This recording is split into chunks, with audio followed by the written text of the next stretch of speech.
Minisita w'ebyenjigiriza ebya waggulu Dr. Jesse Muyingo mwennyamivu olw'abantu abakyaganya okwekebeza endwadde ezitali zimu naddala abasangibwa e Kalagala mu disitulikiti y'e Luweero. Endwadde nnyingi ezitutta tezanditusse singa naddala tuzitandikako ng'obudde bukyali. Ono y'omu ayongedde n'alabula abantu b'eno n'eggwanga lyonna okutwaliza wamu ku kirwadde kya Ebola ekitawaanya amawanga ag'enjawulo ensangi zino nga ne Uganda mw'ogitwalidde era bw'atyo n'abasaba okugoberera amateeka agabaweebwa abasawo. Tujjiddwa ekirwadde kye bayita Ebola. Mwe mugenda ne muŋŋamba nti ate obuli Kaseese eyavudde e Kaseese ku makya ali wano atuddemu mu abasika mu mikono mumugwa mu kifuba. Njagala okubasaba gavumenti etugambye buli genda bakugeme. Kuno bagambye osobola okwewala singa weewala okukwata mu ngalo.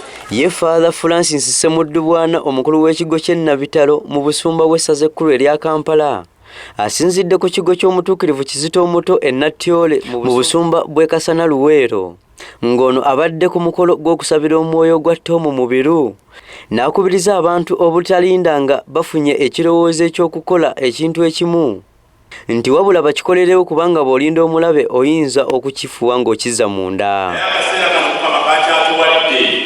Eyandise bulungi tugamba nti tukolako oluvannyuma tetukolako oluvannyuma today and now, not tomorrow, not next year, but today and now. Omwogezi w'ekibiina kya NRM mu disitulikiti y'e Luweero Waswa Tamale alabudde bannabyabufuzi mu bibiina eby'enjawulo abayimirira emirundi ebiri nga beeremesezza ebibiina byabwe okugenda mu maaso. Oba oli wa NRM oba oli wa kibiina ki beera nga abantu bakutegeera bw'onoobanga totegeerekeka toyinza kukuŋŋaanya abantu tomu bakuŋŋaanyiza.